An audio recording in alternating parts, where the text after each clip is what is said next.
जय हिंद। एक बार फिर से हम लोग जानते हैं कि पीएच स्केल क्या होते हैं।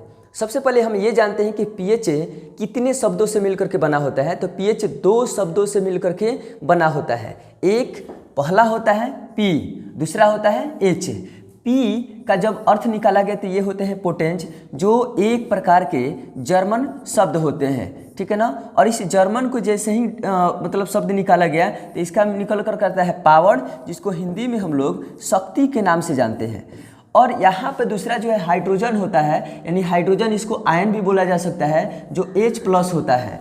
और अगर हम कहें कि पीएच स्केल, तो वैसी युक्ति जो किसी बिलियन में उपस्थित है हाइड्रोजन आयन की शक्ति को निर्धारित करता है, हाइड्रोजन आयन की शक्ति को ज्ञात करता है, उसी को हम लोग पीएच स्केल के नाम से जानते हैं। अब हम जानते हैं कि जैसे अगर मान लें कि एसिड ले लेते हैं, एसिड सबसे अच्छा वाला एसिड HCl हो जाता है। जब इसको हम लोग पानी में जो है घुला देते हैं, इस HCl में पानी को घुला देते हैं, तो होता क्या ना कि ये टूटने के बाद H+ देते हैं और Cl क्या देते हैं, माइनस। इसको हम लोग हाइड्रोजन आयन बोलते हैं और इसको हम लोग क्लोरीन आयन बोलते हैं।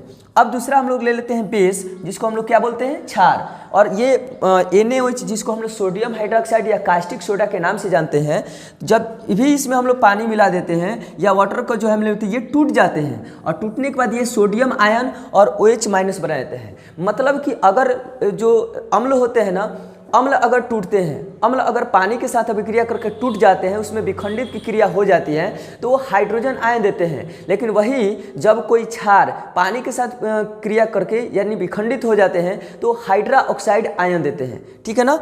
आगे चलते हैं। आगे ये है कि अब हम ये जानते हैं कि पीएच स्केल की वैल्यू कितनी से कितनी चलती है। तो पीएच स्केल का जो वैल्यू चलता है ना, वो पीएच स्केल का वैल्यू 0 से लेकर के 14 के बीच में होता है। अब आप देखिएगा कि 0 से लेकर के 14 के बीच में यहाँ पर वैल्यू चल रहे हैं 0 से 14, यानी कि 0, 1, 2, 3, 4, 5, 6, 7, और फिर ये जो है यहाँ से यहाँ तक 14 तक चला।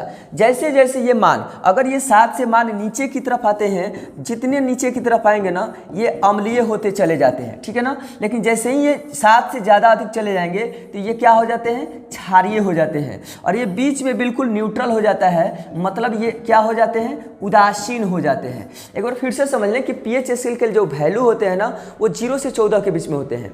और इसका न्यूट्रल वैल्यू जो होता है ना, 7 के बराबर होता है। जैसे अगर हम मान लेते हैं कि न्यूट्रल है, उदासीन होता है, 7 से अगर ये ज़्यादा चले जाएंगे तो उस कंडीशन में ये ज़्यादा से ज़्यादा क्षारीयता का गुण प्रदर्शित करेंगे। लेकिन यही अगर 7 से कम होते चले जाते हैं, जितना नीचे होते चले जाएंगे, तो ये जो है अम्लीयता का गुण दर्शाने का काम करते हैं। अब हम लोग ध्यान देते हैं कि इस पीएच स्केल का जो उपयोग होता है कि हम लोग इसमें अम्लीय, क्षारीय या उदासीन की सूचना प्रदान करते हैं। तो आखिरकार अम्ल का हमारे जीवन में क्या भूमिका होती है। सबसे पहले हमें आपको बातें बताएं कि ये जो मेरा डाइजेस्टिव सिस्टम है, जिसको हम लोग आमाशय के नाम से जानते हैं, ये कितना से कितना के बीच में कार्य करता है, ये जो है 1.2 के बीच में काम करता है। हमारे आमाशय का जो पीएच वैल्यू होता है वो 1.2 होता है। कभी कभी ऐसा होता है कि लोग पूछ भी देते हैं कि आखिरकार आमाशय में कौन सा एसिड होता है, तो HCl होता है, जिसको हाइड्रोक्लोरिक एसिड कहा जाता है। इसका काम क्या होता है, तो प्रतिदिन इंसान जब भोजन करता है ना, तो भोजन को जो है मतलब वो तोड़ने का काम, गलाने पचाने का काम कौन करता है, HCl करता है। कभी कभी ऐसा होता है कि ना कुत्ते जो होते हैं ना, मांस के साथ साथ हड्डी को भी पचा जाते हैं। इसका मुख्य कारण क्या है ना, उसके आमाशय में HCl की उपस्थिति।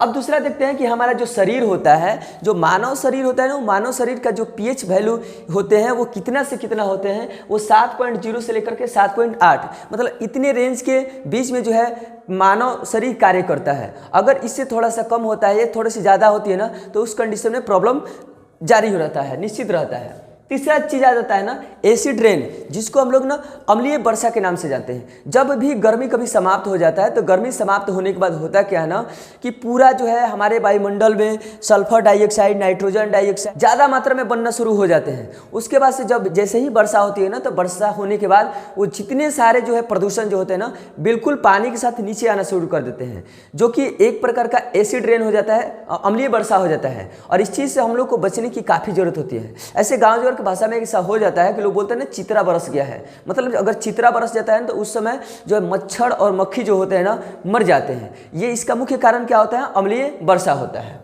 अब हम लोग आते हैं, जैसे ये मेरा दांत है, ये दांत जो है ना मेरा, अगर मनुष्य का जो दांत होता है ना 5.5 से कम पे काम करता है। और होता क्या ये, जब भी इंसान भोजन करता है तो भोजन करते समय उसके दांत में कुछ ना कुछ फंस जाता है। ये जो हिस्सा होता है इस हिस्से में कुछ ना कुछ क्या होते हैं ना, फंस जाते हैं।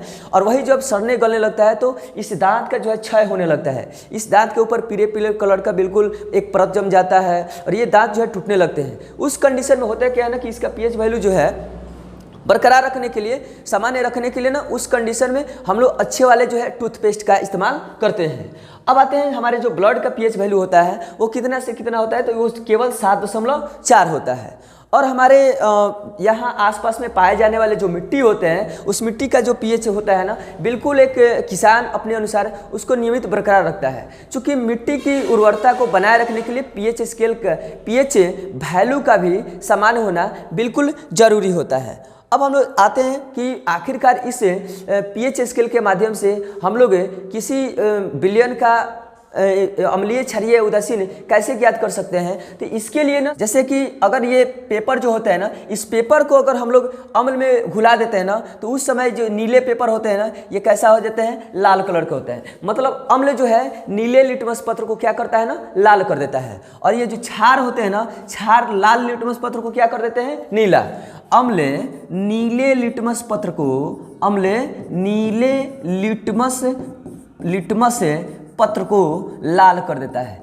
ठीक है ना, ये अम्ल है और ये अम्ल नीला कलर के लिटमस पत्र, इसको कौन सी कर दिया है, लाल। और ये जो लाल लिटमस पत्र है इसको कौन सी कर दिया है, क्षारीय। ये चीज़ होते हैं।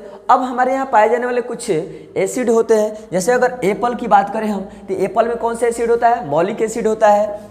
ग्रेप, अंगूर जिसको कहा जाता है, उसमें टार्टरिक पाया जाता है। विनेगर होता है जिसको सिरका वगैरह कहा जाता है, उसमें एसिटिक होता है। दही में लैक्टिक होता है। टोमेटो में एक्जेलिक होता है। गैस्ट्रिक जूस जिसको अमाशय रस कहा जाता है, उसमें हाइड्रोक्लोरिक एसिड पाए जाते हैं। टी तो उसमें टैनिक, जो सुबह सुबह लोग अगर चाय का इस्तेमाल करते हैं तो उसमें जो है टैनिक एसिड पाया जाता है। रेड एंड्स, मतलब लाल जो चिट्टी होती है ना, लाल चिट्टी अगर काट देंगे ना तो उस कंडीशन में क्या होता है ना, वहाँ पे जो है दर्द होने लगता है, फूल जाते हैं। ठीक है ना, तो उसमें जो है फॉर्मिक एसिड पाए जाते हैं। और ऑरेंज लेमन जो होते हैं ना, उसमें सिट्रिक एसिड पाए जाते हैं। ठीक है ना, इस तरीके से हमारे होल लाइफ में पीएच स्केल, पीएच वैल्यू और एसिड का अहम भूमिका होते रहती है। आई होप आप इस वीडियो को अच्छे ढंग से समझे होंगे। इसी के साथ अगले वीडियो में मिलते हैं। धन्यवाद।